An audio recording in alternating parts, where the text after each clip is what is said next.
Hi guys, how are you all? I hope you are doing fine. So let us now complete chapter number 17. Okay, this is the third part. You can get first and second part link in the description.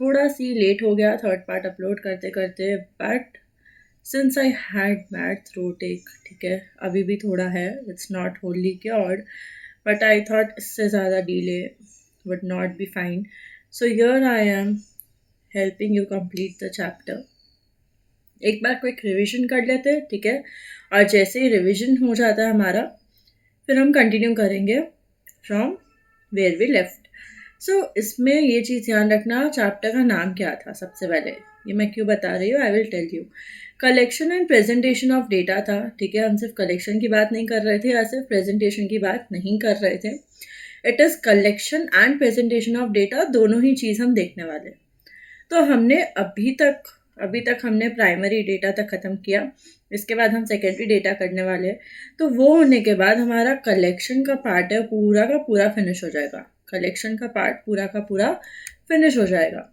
फिर हम move on करेंगे presentation पे presentation का part बहुत ही कम है chapter में मेजरली कलेक्शन ऑफ डेटा ही था जो हमने ऑलमोस्ट ख़त्म कर लिया है हमने प्राइमरी डेटा तक फिनिश किया now we will finish secondary data so पहले मैं रिवीजन करवाऊंगी then we will complete secondary data हमने देखा था फीचर्स एंड मीनिंग क्या होता है डेटा का मैंने बोला था क्वांटिटेटिव इन्फॉर्मेशन होती है एग्जाम में आता है क्वालिटेटिव है क्वांटिटेटिव दोनों है तो आपको क्या टिक करना है क्वांटिटेटिव इन्फॉर्मेशन क्योंकि क्वालिटेटिव नहीं होती है data is quantitative okay then हमने क्या देखा था उसके फीचर्स देखे थे statistics are aggregate of facts होता है ठीक है एक नहीं होता है सारे एक साथ होते हैं तब माना जाता है न्यूमेरिकली एक्सप्रेस्ड होता है रीजनेबल स्टैंडर्ड ऑफ एक्यूरेसी रहता है ठीक है और प्री डिटरमाइंड पर्पस रहता है विदाउट पर्पस कलेक्ट नहीं किया जाता importance of data in economics हमने देखा उसमें हमने क्या देखा कि क्यों हम कर रहे हैं कलेक्ट कोई रीज़न होता है तो फर्स्ट हमने इम्पॉर्टेंस देखा इन इकोनॉमिक प्लानिंग फिर हमने देखा नेशनल इनकम को डिटरमाइन करने के लिए और थर्ड हमने देखा बेसिस ऑफ गवर्नमेंट पॉलिसी बनती है डेटा से फिर इंडेक्स भी हमने सॉल्व किए थे जो आई होप समझ आया होगा आप लोग को फिर हमने देखा टाइप्स ऑफ डेटा ठीक है तो टाइप्स ऑफ डेटा में दो होता है प्राइमरी डेटा एक होता है सेकेंडरी डेटा प्राइमरी डेटा मैंने अच्छे से समझाया था उसमें अलग अलग मेथड होते हैं एक होता है डायरेक्ट पर्सनल इन्वेस्टिगेशन फिर होता है इनडायरेक्ट इन्वेस्टिगेशन करस्पॉन्डेंट होता है मेल्ड क्वेश्चनेयर होते हैं स्केड्यूल होता है ठीक है और अब हम मूव ऑन करते हैं सेकेंडरी डेटा पे सेकेंडरी डेटा क्या होता है वर्ड से ही पता चलता है सेकेंड फर्स्ट तो नहीं है ये प्राइमरी फर्स्ट था जो पहली बार कलेक्ट किया था और हमने खुद ने कलेक्ट किया था सेकेंडरी डेटा इज सेकेंड नाम ही बोल रहा है so when we use data which have already been collected by others किसी और ने ऑलरेडी कलेक्ट कर दिया उसी को हमने उठा के यूज़ कर लिया हम किसी के पास नहीं गए हमने किसी से इन्फॉर्मेशन कलेक्ट नहीं की we directly took the data जो किसी और ने कलेक्ट कर रखा है this data is said to be primary for the agency which collects its first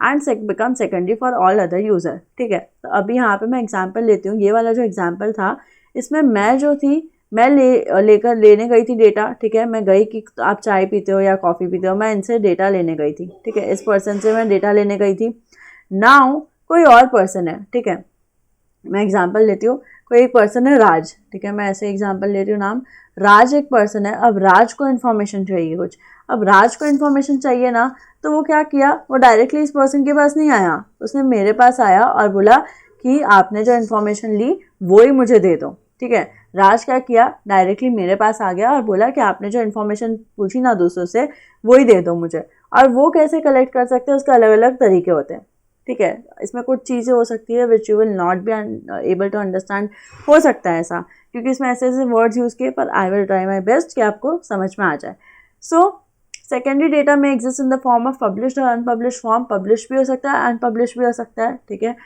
publish होना यानी कि क्या अब पब्लिश मतलब पब्लिश रिपोर्ट ऑफ न्यूज़पेपर अभी अगर न्यूज़पेपर वाले कुछ इन्फॉर्मेशन कलेक्ट करके लाए और मैंने उस न्यूज़पेपर के बेसिस पे आप लोगों को इन्फॉर्मेशन दे दी, ठीक है, मैंने क्या किया, यूट्यूब पे कुछ अपलोड किया और वो मैं खुद किसी से पूछ कर नहीं आई थी, मैंने सीधा न्यूज़पेपर में देखा और अपलोड कर दिया कि न्यूज़पेपर में ये सारी चीज़ें दी हुई है। या आरबीआई जो हमारी रिजर्व बैंक ऑफ इंडिया होती है उनकी रिपोर्ट या पीरियडिकल्स होते हैं, ठीक है, यानी कि वही बेसिकली उनकी रिपोर्ट्स जो होती है, या पब्लिकेशन फ्रॉम ट्रेड एसोसिएशन, या financial data and annual report. अब ये मैं इसका एक एग्जांपल दिखा देती हूँ, वेट। सो ये मैंने एनुअल रिपोर्ट निकाली है, ठीक है, रिलायंस इंडस्ट्रीज़ की। ये अगर आप सर्च करोगे ना गूगल पे, इजीली यू विल गेट। ये रिपोर्ट है 21-22 की, ठीक है। तो ये क्या एनुअल रिपोर्ट है, मैं एक बार इसका मैं दिखा देती हूँ। देखो ये जो है पूरा उनका रिपोर्ट है, इसके अंदर क्या क्या है कि उनका मार्केट कैपिटलाइजेशन क्या है, उनका रेवेन्यू क्या है, मतलब कितना सेल्स हुआ, उनका प्रॉफिट कितना है। ये हमारे मुकेश अंबानी जी है, ठीक है, और वी हैव धीरू भाई अंबानी, ठीक है। तो ये सारी जो चीज़ है ये पूरा क्या है, रिलायंस का एनुअल रिपोर्ट है। इसके अंदर सब कुछ तुम्हें मिल जाएगा कि उन्होंने क्या बोला है, ठीक है, अपनी रिपोर्ट में क्या क्या दिया है, उनकी सब इन्फॉर्मेशन, जो भी रिलायंस की इन्फॉर्मेशन है 2021-22 के लिए वो आ जाती है। 21-22 क्यों बोलते हैं, क्योंकि फाइनेंशियल ईयर देखा जाता है, और फाइनेंशियल ईयर कब से स्टार्ट होता है, 1 अप्रैल से 31 मार्च तक होता है। तो 2021 का 1 अप्रैल एंड 2022 का 31 मार्च पे फाइनेंशियल ईयर एंड होता है। कैलेंडर ईयर क्या होता है, जो हम 1 जनवरी से लेकर 31 दिसंबर देखते हैं ना, दैट इज़ कैलेंडर ईयर। और रिपोर्ट्स जो बनती है वो फाइनेंशियल ईयर की बनती है। ये थोड़ा अकाउंट साइड हो गया तुम्हारा, ठीक है। I don't know if you understand it well और नॉट, पर ये पूरी बहुत बड़ी है, 247 पेजेस की है, ठीक है, बहुत बड़ी रिपोर्ट है। तो अगर किसी को से इससे रिलेटेड किसी को कुछ काम है, ठीक है, तो वो लोग डायरेक्टली ऐसे रिपोर्ट निकाल सकते हैं। ऑफ कोर्स अगर मुझे से कोई एक पर्सन है जिसको ये पूरे रिपोर्ट के बारे में इंफॉर्मेशन देनी है, ठीक है, एक किसी ने, कोई यूट्यूबर है, उन्होंने वीडियो बनाया, पूरा रिपोर्ट के बारे में इंफॉर्मेशन दिया, पर वो क्या डायरेक्टली मुकेश अंबानी के घर गए और बोला कि आपके बारे में बताओ, आपकी रिपोर्ट दो, ये सब ऑफ कोर्स नॉट पॉसिबल, कौन आने दे रहा है उनको। तो वो लोग क्या करेंगे, डायरेक्टली रिपोर्ट लेंगे और रिपोर्ट के थ्रू बनाएंगे, इसमें कोई गलत बात नहीं है, दिस इज़ ऑल लीगल, ऐसा नहीं इलीगल है। तो ये रिपोर्ट गूगल पे ही मिली मुझे, ठीक है, कोई मैंने फालतू के सोर्स से नहीं लिया, प्रॉपर गूगल से ली मैंने, उनकी वेबसाइट से ली। तो इस वजह से इनसे कोई इन्फॉर्मेशन ले रहा है और उसको यूज़ कर रहा है, तो that becomes your secondary data. Okay, तो ऐसे अलग अलग होते हैं। फाइनेंशियल डेटा रिपोर्ट हो गई, ठीक है, और भी हो गई, सेबी हो गई। सेबी पब्लिकेशन क्या होता है, जो स्टॉक एक्सचेंज होता है ना, तो मैं अगर शेयर्स का पता होगा, नॉलेज होगा, तो उसको जो रेगुलेट करता है, उनका जो हेड होता है, जैसे बैंक का आरबीआई हेड होता है, वैसे वो जो शेयर्स का हेड होता है उसको सेबी बोलते हैं। तो वैसे सेबी होता है, उसकी इन्फॉर्मेशन हो गई। कोई भी ऑफिशियल पब्लिकेशन, वैसे मैंने बोला कोई फालतू की जगह से नहीं ले रहे हम, कोई ऐसी जगह से नहीं ले रहे जहाँ से अलाउड नहीं है, इलीगली नहीं ले रहे, लीगली ले रहे, वो सारी इन्फॉर्मेशन। कोई इंटरनेशनल बॉडी, इंडिया के बाहर वाली कोई बॉडीज़ है उनकी, यूनो है, ठीक है, या वर्ल्ड बैंक है, उनकी इन्फॉर्मेशन ले रहे हैं हम, ठीक है, या कोई भी अदर इन्फॉर्मेशन जो ऑफकोर्स लीगल होनी चाहिए, इलीगल नहीं है। और अनपब्लिश फॉर्म क्या हो सकती है, कोई इंटरनल रिपोर्ट है, हमने कोई गवर्नमेंट डिपार्टमेंट की, ये ऑनलाइन नहीं मिलेगी शायद जल्दी से, हम उन डिपार्टमेंट के पास गए और हमने उनको बोला कि आपकी इंटरनल रिपोर्ट्स दो, तो ये अनपब्लिश्ड है, ये पब्लिश नहीं है। पब्लिश्ड मतलब जो सबको अवेलेबल है, अनपब्लिश मतलब जो हम खुद जा रहे हैं उनके पास और इन्फॉर्मेशन ले रहे हैं। Record maintain by the institutions, अगर सपोज कोई NIOS का है, ठीक है, आपका जो NIOS है उसका मुझे कुछ इन्फॉर्मेशन लेना है, तो और मैं गई NIOS के जो डिपार्टमेंट है उसके पास और मैंने कोई इन्फॉर्मेशन ली, तो ये अनपब्लिश्ड हो गई, उन्होंने अपनी वेबसाइट पे नहीं डाली है। पर मैंने याद है एक NIOS सक्सेस स्टोरीज करके डाला था, वो उनकी वेबसाइट पे डाला हुआ है, ठीक है, वो पूरा वेबसाइट पे डाला हुआ है। तो वो एक तरीके से क्या हो गया, डेटा हो गया। और वो डेटा मैंने कहाँ से ले लिया, पब्लिश फॉर्म से लिया, क्योंकि वो मैंने उनकी वेबसाइट से डायरेक्टली लिया, उन्होंने सबके लिए अगर ओपन रखा है। रिसर्च हो गया, प्रिपेयर्ड बाय स्टूडेंट, यूनिवर्सिटी में जो रिसर्च करते हैं बच्चे, ठीक है। तो these all things are data, कौन सी हो गई, सेकेंडरी डेटा में आ जाती है। नाउ वी विल सी जो हमारा प्रेजेंटेशन वाला पार्ट है उसमें हम क्या क्या देखने वाले हैं। सो अब जो हमारा प्रेजेंटेशन वाला पार्ट है, ठीक है, तो प्रेजेंटेशन किस किस फॉर्म में हो सकता है हम वो देखेंगे, राइट। तो प्रेजेंटेशन कैसे कैसे हो सकता है, 3 वेज है इस चैप्टर में हमें जो देखना है। First is our classification, classification है, ठीक है, उसमें हम दो तरीके से देखने वाले कैसे क्लासिफिकेशन कर सकते हैं. देन वी हैव टैबुलेशन, ठीक है. हम देखने वाले टैबुलेशन के बारे में.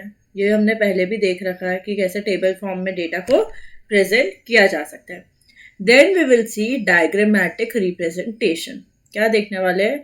Diagrammatic representation. अगर मैं इसको बताऊं तो इसमें भी हम अलग अलग फॉर्म्स होते हैं, पर हम क्या देखने वाले हैं?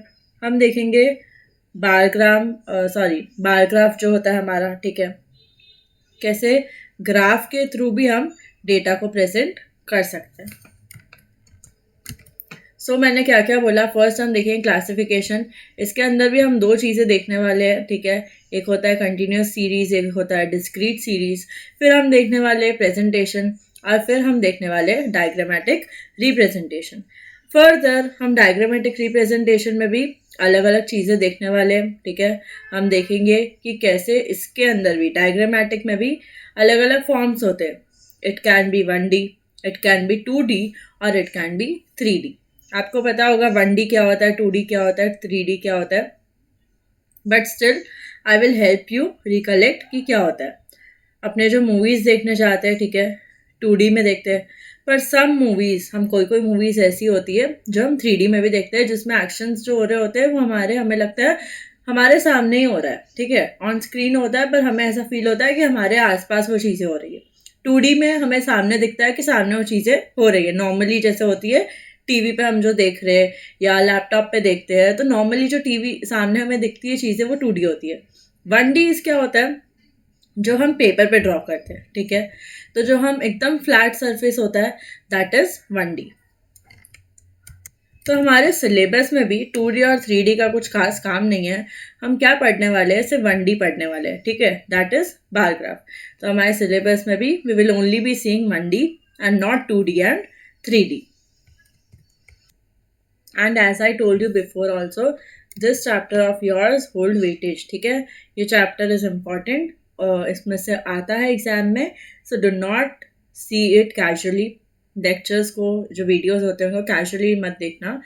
Please understand them, the thing I am explaining you properly. तो अच्छे से समझना, so that you can write in exam, you can learn properly and right in exam. तो हम प्रेजेंटेशन में क्या क्या तीन देखने वाले? क्लासिफिकेशन वाला है, then we will see tabulation, ठीक है, and then we will see diagrammatic representation. Tabulation जो है वो आपने आपके डिमांड एंड सप्लाई चैप्टर्स में भी देख रखा है, ठीक है. पहले के जो चैप्टर्स है उसमें भी हमने टैबुलेशन देख रखा है, एंड उससे आपका आइडिया आ जाएगा कि how it is done. So presentation of data. Data collected in the form of schedules and questionnaires are not self-explanatory. These are in the form of raw data. In order to make them meaningful, these are to be made presentable. Classification and tabulation are the basic tool of presenting raw data in systematic way. जब हम data collect करते हैं ना, तो वो एकदम raw data होता है, ठीक है. वो कोई प्रॉपर टेबल में बनाया हुआ नहीं होता है, मतलब हमेशा ऐसा नहीं होता, बट मेजरली डेटा रॉ होता है, ठीक है. हमें उसको अच्छे से प्रेजेंट करना पड़ता है, तब जाके वो डेटा अच्छे से दिखता है. मैं अगर एग्जांपल लूँ, हमने ये जो डेटा देखा, अगर मैं इसको पैराग्राफ फॉर्म में देती, अगर मैं ऐसा लिखती, students in school A of arts are 400, तो उसको तुम रीड करने में ही तुम्हें बहुत आलस आता कि क्या है, मतलब एक एक रीड करो फिर समझो.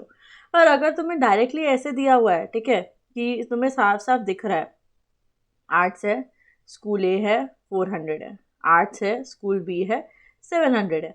तो जब तुम्हें साफ साफ टेबल के फॉर्म में दिख रहा है, ठीक है, दिस इज टेबल के फॉर्म में दिख रहा है, how nicely you can use this data, ठीक है.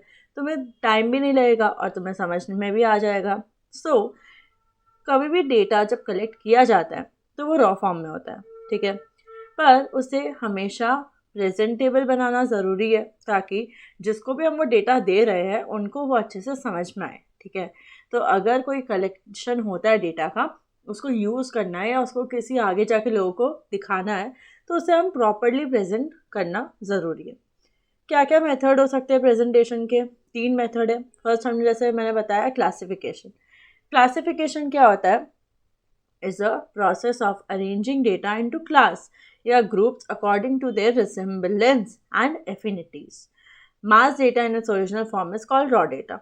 ठीक है, तो अभी हम क्या करेंगे, डेटा को एक तरीके से फॉर्म में रखने वाले, मतलब क्लास या ग्रुप में डिवाइड करेंगे। जैसे अगर मुझे डिवाइड करना हो तो मैं इकोनॉमिक्स से नहीं, NIOS से, ठीक है, उसमें डिवाइड कर सकती हूँ सेकेंडरी, सीनियर सेकेंडरी। सेकेंडरी में वापस मैंने डिवाइड कर दिया अलग अलग सब्जेक्ट के बेसिस पे, इंग्लिश हो गया, अकाउंट्स हो गया, इकोनॉमिक्स हो गया। ठीक है, तो ऐसा अलग अलग क्लासिफिकेशन हो गया। तो इससे क्या होगा, डेटा जब भी मैं बनाऊंगी तो ईजीली समझ में आ जाएगा। तो हम उनको उनके रिजेम्बलेंस, यानी कि उनका कुछ ना कुछ सेम, मतलब हम बोलते हैं कि आप जैसे कोई लोग बोलते हैं, कोई लोग ऐसा बोलते हैं कि आप अपनी मम्मी जैसे दिखते हो, आप अपने पापा जैसे दिखते हो। उसका इंग्लिश में मतलब क्या हुआ, रिजेंबल करते हो, आप उनके जैसे लगते हो। सो वैसे ही डेटा जो सिमिलर दिखते हैं उनको कोई ग्रुप में रखना या कोई क्लास में डिवाइड कर देना। एंड अगेन एफिनिटीज मतलब भी क्या होना, बहुत ज़्यादा कोई चीज़ सिमिलर होना। ठीक है, हम यूजुअली ऐसे फ्रेंड्स बन जाते हैं, कौन लोग, हमें लगता है कि कोई हमारे जैसा ही है, बहुत सिमिलर है, तो हम उनको फ्रेंड्स बना लेते हैं। This is our human nature. तो वैसे ही एफिनिटीज़ के बेसिस पे या रिसेम्बलेंसेस के बेसिस पे हम डेटा को क्लास और ग्रुप में डिवाइड करेंगे। उसके भी दो तरीके हैं। ठीक है, फर्स्ट हम देखेंगे वेरिएबल और फिर हम देखेंगे एट्रीब्यूट। वेरिएबल क्या होता है, when data is capable of being classified in magnitude of time और size, it is called variable.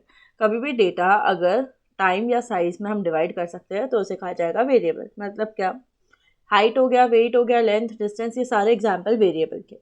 Variable कैसे हो सकते हैं, डिस्क्रीट भी होते हैं, कंटिन्यूस भी होते हैं, वो हम देखेंगे। पर जो भी इन शॉर्ट में बताऊँ, नंबर्स में होते हैं ना, हाइट हो गई, वेट हो गई, लेंथ हो गया, तो ये सारी चीज़ों को बोला जाएगा दीज आर ऑल वेरिएबल। पर वो उनमें भी दो फॉर्म हो सकते हैं, हम उसको डिस्क्रीट भी रख सकते हैं, कंटिन्यूस भी रख सकते हैं। ठीक है, तो अभी तक मैंने क्या बोला, सबसे पहले मैंने बोला क्लासिफिकेशन की हम बात कर रहे हैं। ठीक है, क्लासिफिकेशन में मैंने कहा कि हम डेटा को कोई फॉर्म में क्लासिफाई कर सकते हैं, ग्रुप्स के फॉर्म में कर सकते हैं या कोई क्लासेस के फॉर्म में। फर्दर मैंने बोला उसमें भी वेरिएबल और एट्रीब्यूट के फॉर्म में कर सकते हैं। देन आई टोल्ड वेरिएबल में भी डिस्क्रीट और कंटिन्यूस होता है। So I have made this for you. कैसे क्लासीफाई कर सकते हैं, मैंने बोला वेरिएबल में कर सकते हैं। ठीक है, कैसे कर सकते हो, वेरिएबल में कर सकते हो या एट्रीब्यूट में कर सकते हो। आपको ऐसा अपनी बुक में बनाना है तो प्लीज़ मेक इट साइड में नोट्स के फॉर्म में बनाते जाओ। वेरिएबल के फॉर्म में कर सकते हो या एट्रीब्यूट के फॉर्म में कर सकते हो। ठीक है, उसके बाद में वेरिएबल में भी दो पार्ट है, डिस्क्रीट में कर सकते हो या कंटिन्यूस में कर सकते हो। सो ये हमने सब क्लासिफिकेशन देखा। नाउ जैसे मैंने बोला टाइम या साइज में होता है तो वेरिएबल होता है, उसमें भी हम देखने वाले हैं डिस्क्रीट और कंटिन्यूस। डिस्क्रीट क्या होता है, discrete variable usually have a specific value or measurement, number of children per family. Say for example is a discrete variable because it cannot be broken into factors. ये आपको ज़्यादा समझ आएगा जब आप continuous देखोगे। तो वेरिएबल को एक बार समझ के रखो, क्या होता है वेरिएबल, जो एक स्पेसिफिक वैल्यू होती है। अगर मैं बोलूँ number of children and family कितने हैं, 1 है, 2 है, 3 है, 4 है, तो ऐसी 4 फैमिली है जिसमें 0 चिल्ड्रन है। ऐसी 8 फैमिलीज़ है जिसमें सिर्फ एक चाइल्ड है। ठीक है, 20 फैमिलीज़ है जिसमें 2 है, 38 है जिसमें 3 है, एंड 10 है जिसमें 4 चिल्ड्रन है। This table reveals that there are 4 families without children, 8 families having 1 child, and so on. Since the number of children varies from family to family, we call it variable and denote it with symbol x. ठीक है, तो हमने क्या बोला कि एक family में कितने हैं, या नंबर ऑफ फैमिलीज दी है, उस हिसाब से हमने चिल्ड्रन दे दिए, इसको हम बोल सकते हैं this is variable. Variable can have different values. How frequently a value occur is its frequency. तो अगर कोई वैल्यू कितनी बार रिपीट हो रही है उसे बोला जाएगा frequency. Variable x to 0, 0 to 3 are values and the frequency are 4, 8, 20 and 38। इसका मतलब क्या कि जो 2 हमने देखा वो कितनी बार हो रहा है। ठीक है, मतलब 2 चिल्ड्रन पर फैमिली है, पर कितनी फैमिलीज में है, 20। तो अगर मैं ऐसे 20 फैमिलीज का डेटा बनाऊंगी, 1, 2, 3, 4, ऐसे मैं करके 20 तक जाऊंगी, और ये वाली फैमिलीज अगर मैं पिक करूं तो ये 20 में मैं बार बार क्या लिखूंगी, इनमें 2 चिल्ड्रन है, 2 चिल्ड्रन है, तो ये बार बार रिपीट हो रहे हैं। ठीक है, तो इनकी फ्रीक्वेंसी कितनी है, 2 की 20 है, 20 टाइम्स रिपीट होगा। सिमिलरली अगर मैं 38 फैमिलीज का डेटा उठाऊं तो उसमें ऐसे हम लिखेंगे 1, फैमिली 2, फैमिली 3। तो ये जो 38 फैमिलीज हम लेते जाएंगे उसमें हम लिखेंगे सामने चिल्ड्रन कितने हैं, हमने लिखा 3 है, हमने लिखा 3 चिल्ड्रन है, ठीक है। तो ऐसे जो फ्रीक्वेंसी है वो रिपीट होती जाएगी। तो 3 कितने टाइम रिपीट हो रहा है, 38 टाइम्स हो रहा है। एंड सिमिलरली 4 कितने टाइम रिपीट हो रहा है, 10 टाइम्स हो रहा है। योर वैल्यू 0 अकर 4 टाइम्स, और 0 कितनी बार रिपीट हो रहा है, 4 टाइम, और 1 कितनी बार रिपीट हो रहा है, 8 टाइम। तो जब कोई चीज़ बार बार रिपीट होती है तो हम बोलते हैं वो उसकी फ्रीक्वेंसी है, ठीक है। अ कंटिन्यूस वेरिएबल, अब मैंने बोला जैसे वो डिस्क्रीट वेरिएबल था क्योंकि एक एक वैल्यू थी उसमें। कंटिन्यूस वेरिएबल क्या होता है, on the other hand has continuity, नाम से पता चल रहा है continuous. Continuity in it scale and measurement such as scale of height, weight, length, distance, इनको भी हम बोल सकते हैं। अगर हमने ऊपर जैसे एग्जाम्पल देखा हाइट, वेट वगैरह, तो वो भी वेरिएबल ही था, वेरिएबल का ही फॉर्म है, वेरिएबल का ही हम फॉर्म देख रहे हैं। एक है कंटिन्यूस, एक है डिस्क्रीट। डिस्क्रीट में हमने देखा कि एक फैमिली में या 4 फैमिली में कितने बच्चे, हमने एक एक वैल्यू उठाई। हियर वी विल सी एक सीरीज है पूरा, ठीक है। अगर मैंने आपसे पूछा कि आपके इकोनॉमिक्स में कितने मार्क्स आए, आपने मुझे बोला कि 78 आए, दैट इज डिस्क्रीट। पर अगर आपने बोला मेरे 72 के 80 के बीच में आए हैं, ठीक है, 72 80 के बीच में आए हैं, दैट इज कंटिन्यूस। बस डेटा को अलग अलग फॉर्म में प्रेजेंट करने का तरीका है, और कुछ भी नहीं है, डिफरेंस कुछ नहीं है, बस डेटा को तरीका एक फॉर्म में प्रेजेंट करने का, दैट इज डिस्क्रीट, और दूसरा है कंटिन्यूस। तो यहाँ पे आप देख सकते हो जैसे नंबर ऑफ सोल्जर है, ठीक है, 100 सोल्जर है, मतलब फ्रीक्वेंसी बोलेंगे उनको। और उनकी जो हाइट है वो यहाँ पे हाइट दी है, तो 62 हो गई, ठीक है। या तुम इसको मान लो ये ओके फीट के अगर फॉर्म में यहाँ पे कुछ दिया हुआ नहीं है तो हम मान लेते हैं कि 6 से लेकर 6 फीट तक है हाइट।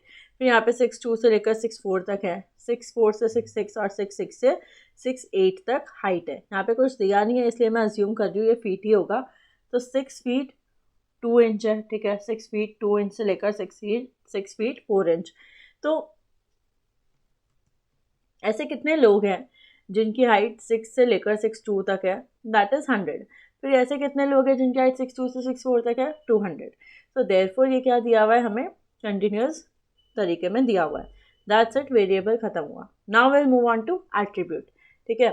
एट्रीब्यूट क्या होता है अभी, when data can not be classified in the magnitude of time या size, it is known as attribute. जब डेटा को हम टाइम या साइज में नहीं बता सकते तो उसे हमें कोई अलग फॉर्म में लेना पड़ता है, ठीक है। जैसे ब्यूटी हो गया, ब्रेवरी हो गया, इंटेलिजेंस हो गया।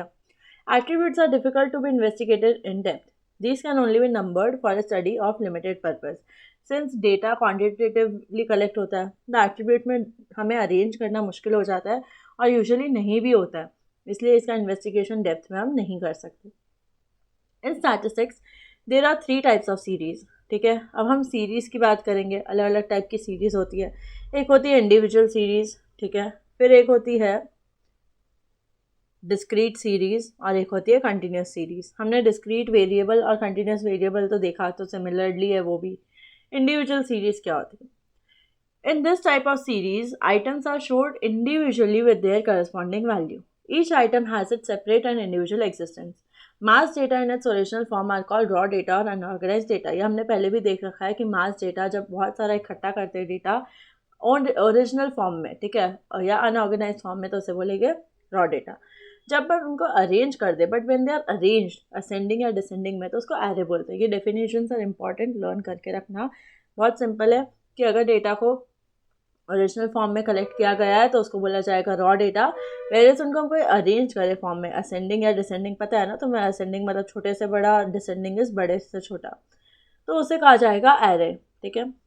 Suppose a investigator has got the following information, अगर कोई इन्वेस्टिगेटर को पता चला है कि कितने मार्क्स ऑब्टेन हुए इकोनॉमिक्स में ऑफ 100 स्टूडेंट्स इन 100 में से, आउट ऑफ 100 मार्क्स में से, और 20 स्टूडेंट्स का हम डेटा देखने वाले हैं।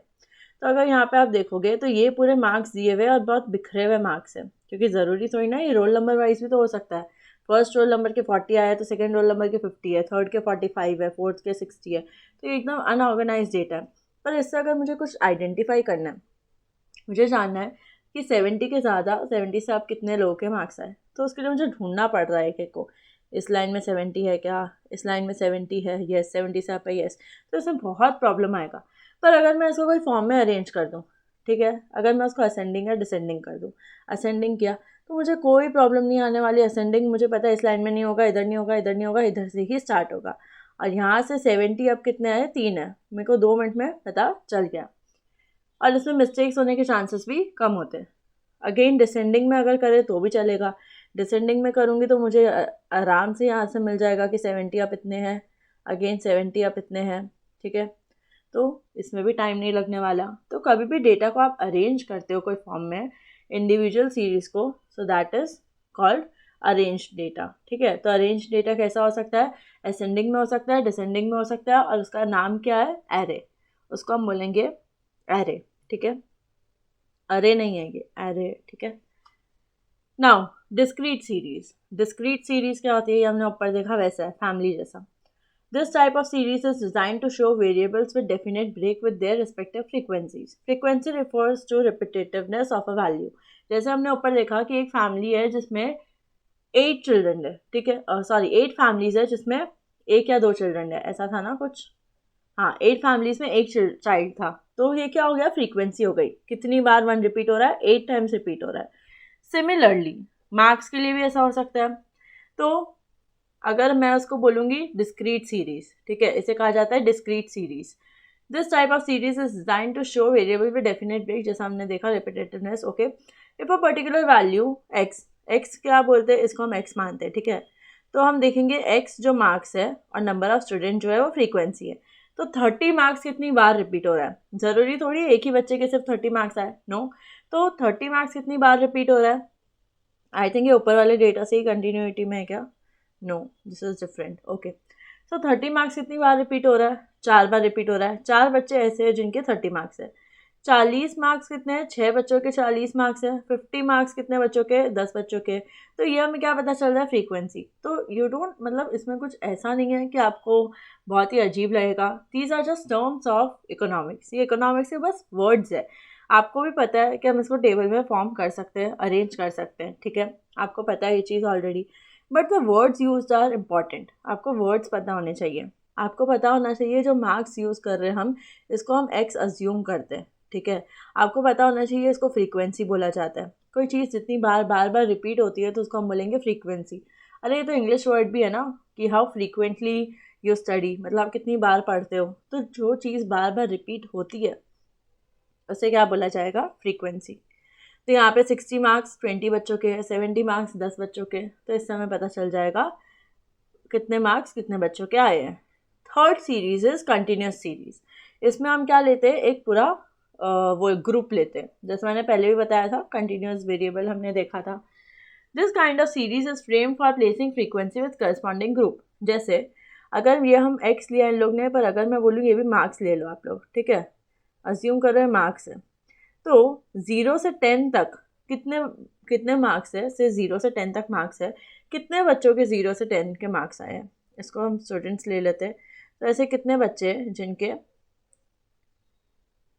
जिनके 0 से 10 के बीच में मार्क्स आए हैं, तो यहाँ पे क्या बोला है, 7, ठीक है।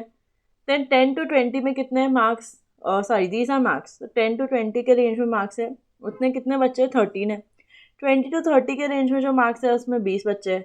30 to 40 में जो मार्क्स है वो 13 बच्चे हैं। तो अगर मुझे ऐसा आइडेंटिफाई करना है कि इसमें 40 to 50 के बीच में कितने बच्चे हैं, मतलब अगर 50 मार्क्स की टेस्ट है तो 40 to 50 मार्क्स वाले कितने बच्चे हैं, 7 है। तो ये तो और इजीली आइडेंटिफाई कर सकते हैं।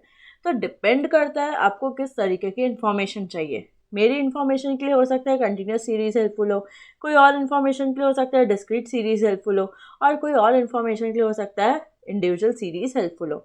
These just depends from the knowledge you want to get out of the information. तो आपको किस टाइप की कैसी नॉलेज चाहिए, क्या जानना है उस डेटा से, उस पर डिपेंड करेगा कि आप उसको कैसे अरेंज करोगे।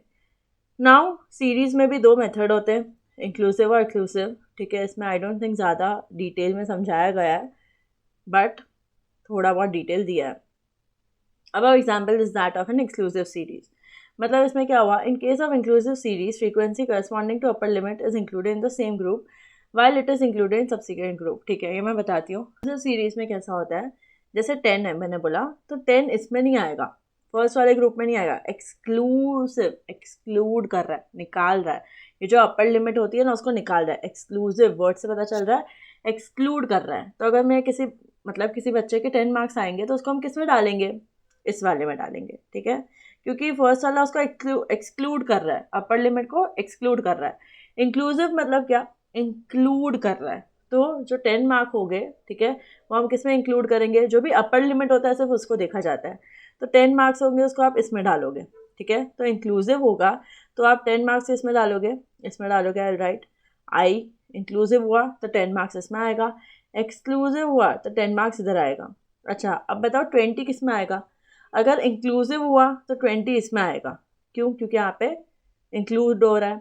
पर अगर एक्सक्लूसिव हुआ, एक्सक्लूसिव सीरीज हुई, एक्सक्लूसिव मेथड फॉलो कर रहे हैं, तो अपर लिमिट, अपर मतलब जो ये वाला होता है 10 20 में अपर कौन सा हुआ 20, तो 20 वाला किस में चला जाएगा, एक्सक्लूड कर देगा, इस वाली सीरीज में नहीं आएगा, फिर वो इस वाली सीरीज में आएगा।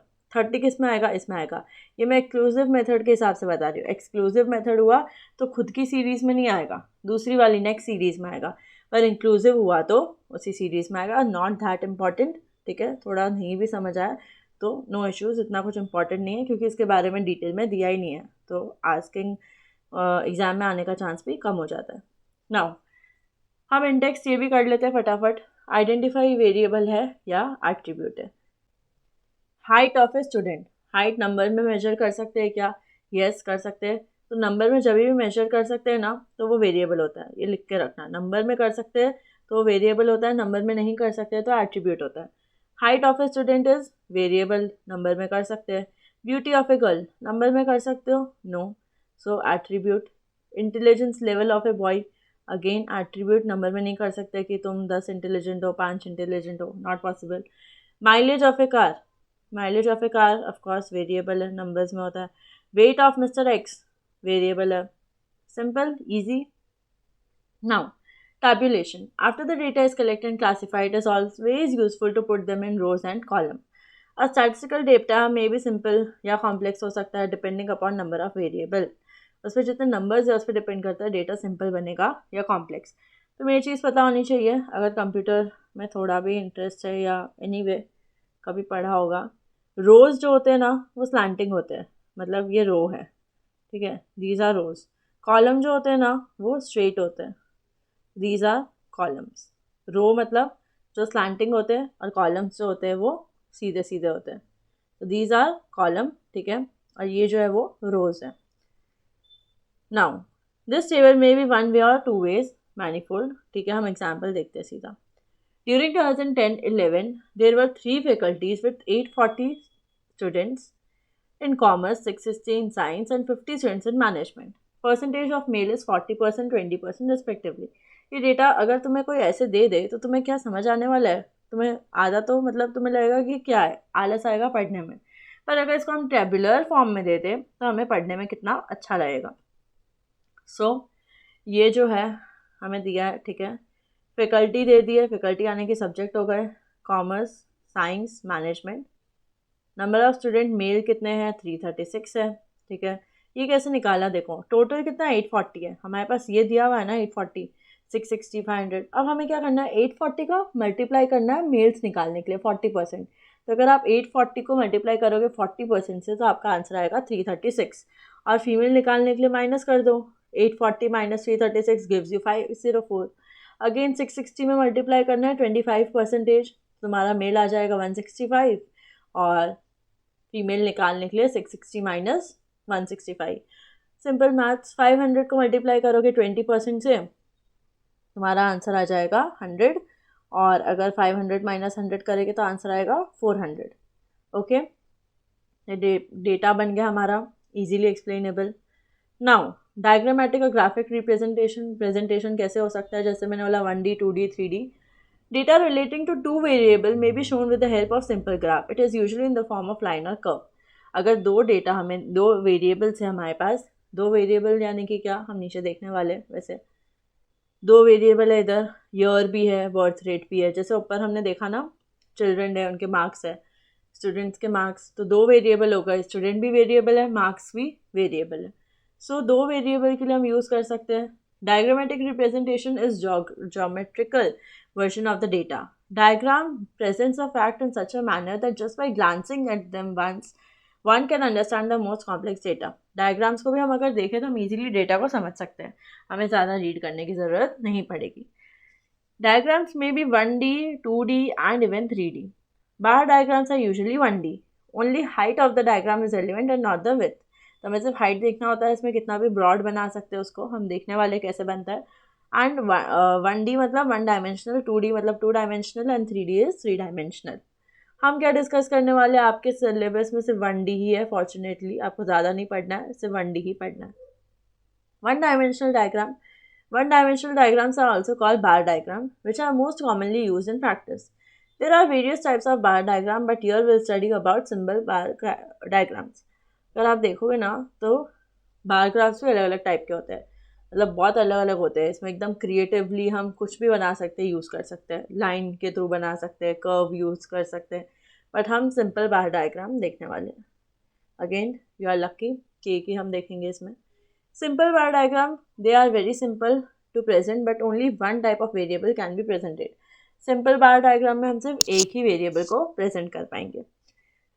A simple bar can be drawn either on horizontal या vertical base. But vertical bars क्या करते हैं, वो हम horizontal base में usually डालते हैं. Bars must be of uniform thickness and they should be placed at equal distance. मतलब इसकी तो आपको बुक मिलती है बार ग्राफ की, तो उसमें आपको कुछ करना ही नहीं होता है, बस बॉक्सेस में लाइन करना होता है. पर अगर प्लेन पेज पे करो तो आपको इक्वल डिस्टेंस रखना पड़ेगा, सबके बीच में डिस्टेंस सेम होना चाहिए. ठीक है, ऐसा नहीं हो एक ज़्यादा स्पेस हो, एक के बीच में कम हो, सबके बीच में इक्वल स्पेस है. और ये जो है ना, ये भी इक्वल होना चाहिए, इसका भी जो थिकनेस है वो इक्वल होना चाहिए. मेन इसमें हम हाइट देखते हैं, हाइट से हम डेटा को रीड करेंगे. कैसे, चलो देखते हैं. सो हमें ईयर दिया हुआ है 1931 से 40 के, बर्थ रेट दिया हुआ है, कितना बर्थ हुआ था 31 से 40 के बीच. 45 लोग पैदा हुए थे, इतने कम नहीं हुए थे, दिस इज जस्ट एग्जाम्पल. 45 लोग इंडिया में, तो नॉट पॉसिबल ये लोग ने इंडिया का ही बर्थ रेट लिया, very less, just for explanation. 41 के 50 के बीच में 35 हुए थे, 51 से 60 के बीच में 30 हुए थे, 61 से 70 में 28 एंड सो ऑन. तो हमें यहाँ पे क्या करना है, सबसे पहले ईयर लिख दो, ये लिखना ज़रूरी है. ठीक है, नीचे ईयर लिख दिया, ईयर्स लिख दो, यहाँ पे अरेंज कर दो पूरे ईयर्स को. अब हम बर्थ रेट शो लिखने वाले हैं. यहाँ पे ज़ीरो कहीं नहीं है, पर फिर भी हमें सबसे कम ज़ीरो से स्टार्ट करना है. ज़ीरो लिखो और गैप यहाँ पे इक्वल होना चाहिए. 0 से 5, पूरा 5 का टेबल, 5, 10, 15 इक्वल होना चाहिए गैप. अगर आप 1 भी ले रहे हो, 0, 1, तो उसके बाद सीधा 2 लेना है, फिर 3, 4. तो 0 क्या तुम सीधा 2 ले लिए, फिर सीधा 10 ले लिए, 12, ऐसा नहीं चलेगा, इक्वल होना चाहिए. That's the rule. तो 0, 5, 10, 15 ये सब देखो, सब में इक्वल गैप है, तो ये ले लिया. ठीक है, 45 भी हमारे टेबल में मैक्सिमम, फिर भी 50 तक गए हैं फॉर सेफर साइड, तो 0 से लेकर 50 तक बना लिया. नाउ 31 टू 40 के बीच में कितने लोग हैं, 45 है, तो यहाँ पे मार्क कर दो 45 कहाँ है, मार्क किया, और यहाँ तक हमें हाइट बना देनी है. डन, समझ में आया इतना. नाउ 41 टू 50 के बीच में 35 है, 35 कहाँ है, ये रहा, मार्क कर दो और ये लाइन बना दो इधर. देन 30 कहाँ पे है, 30, 51 टू 60 में ही डालना 30 को, तो यहाँ पे 30 बन गया. ठीक है, लाइन बना दी. 28, अब 28 ऐसा नंबर है जो इधर है ही नहीं, तो 25 टू 30 के बीच में यहाँ पे आएगा ना. अगर आप इसको बार ग्राफ में करोगे ना, इजीली हो जाएगा. 25 टू 30 के बीच में अप्रॉक्स यहाँ पे आएगा. ठीक है, तो 28 ये रहा, बना दिया. 24 कहाँ आएगा, 20 टू 24 के बीच में आएगा, तो यहाँ पे बन गया. और 20 का तो दिया हुआ है, सो वो हम ले लेंगे. सो ऐसे आपका जो है बार ग्राफ बन जाता है. This is simple to explain, देख कर ही पता चल जाता है. ठीक है, सो डेटा में ऑल्सो भी presented graphically in economics and statistics. The value of time, relationship, frequency. In case of some series graph, x-axis represent time and y the variable. It is necessary to decide a convenient scale for each axis.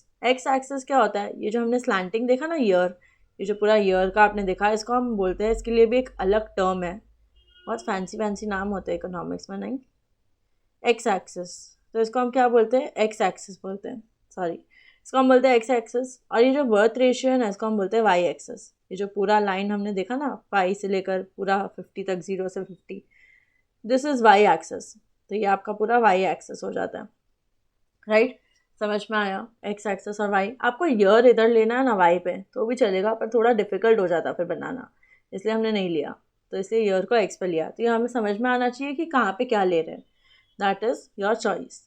Now number of student in school for 5 years। अब इन लोग ने यहाँ पे एक अच्छा वाला graph दे दिया है, ईयर दिया है, स्टूडेंट्स दिए है। यहाँ पे अब देखो 5 से स्टार्ट नहीं किया, 0 के बाद सीधा 1000 ले लिया, 1000 से स्टार्ट किया, 1000 से लेकर 6000 तक गए हम, ठीक है। 1000 के बाद सीधा 2000 है, 1000 का ही गैप है, फिर 3000, हर एक में 1000 का गैप है। That is only allowed. So 1000 लिया, 1007 में कितने स्टूडेंट्स थे? 1000 थे, 1000 के सामने मार्क कर दो। यहाँ पे थोड़ा अलग ग्राफ है, ये भी एक तरीके का ग्राफ है, ठीक है, बस थोड़ा फैंसी है ये। देन 1500 है, नहीं है ना यहाँ पे, तो 2000 और 3000 के बीच में ही आएगा, ये कर दिया 3800। अगेन मैं बोल रही हूँ कि अगर ग्राफ बुक में बनाओगे तो तुम्हारा इजीली मार्क हो जाएगा, प्लेन पेज पे बनाओगे तो थोड़ा डिफिकल्ट हो सकता है। 4500 भी बीच में आएगा इन दोनों के, तो यहाँ पे मार्क कर दिया हमने, ठीक है। और 5200 को हमने यहाँ पे मार्क कर दिया। जैसे मार्क किया पहले, अब यहाँ से लेकर शुरू हो जाओ लाइन बनाना, जहाँ जहाँ पॉइंट मिल रहे होंगे वहाँ वहाँ लाइन बनती जाएगी। तो तुम्हारा ग्राफ रेडी है, enrolment of student. And that's it, इतना ही था chapter. Not so use, right? Okay, chapter was little big, बड़ा तो था, बट आई होप समझ में आया होगा। थोड़ा बड़ा था और अच्छा भी था, मज़ेदार था, कुछ बोरिंग नहीं था, इंटरेस्टिंग था। जिनको स्टैटिस्टिक्स में इंटरेस्ट है उनको ज़रूर ये चैप्टर में मज़ा आएगी। एंड यू नो स्टैटिस्टिक्स जो समझता है ना, उनको मतलब बहुत ब्रेन्स यूज़ करते हैं जो स्टैटिस्टिक्स में काम करते हैं। फ्यूचर में अगर if you want to go into statistics तो उसमें ब्रेन बहुत लगता है, आपका दिमाग बहुत लगता है। So if you understand this, इसमें अगर आपको और भी जाना है डेप्थ में आप जा सकते हो। स्कोप बहुत अच्छा है, इकोनॉमिक्स में भी in itself is a good scope. And statistics मतलब आप सोचो, इकोनॉमिक्स एक अपने आप में सब्जेक्ट है, उसके अंदर भी स्टैटिस्टिक्स का पार्ट है ये, तो वो भी अपने आप में बहुत बड़ा है, स्कोप बहुत है। हमें तो इतना कम पढ़ना पड़ रहा है, सिंस हमें इसमें कुछ वो पीएचडी नहीं करनी, सो हमें बहुत कम पढ़ने को दिया है। बट अगर आपको इंटरेस्ट है, you can definitely go into economics और statistics. That's it for the chapter. I hope you understood it, ठीक है। समझ आया तो you know what you have to do. You have to like the video. You can always ask your doubts in the comment section. I'll be replying, okay? And complete it on your part as well. समझ आया? Terminal exercise करो, in-text करो, and you are good to go. And on an ending note, I just want to say, never give up, because great things take time. And you have to repeat with me, I am the best and I will score minimum 90 marks in economics. Okay?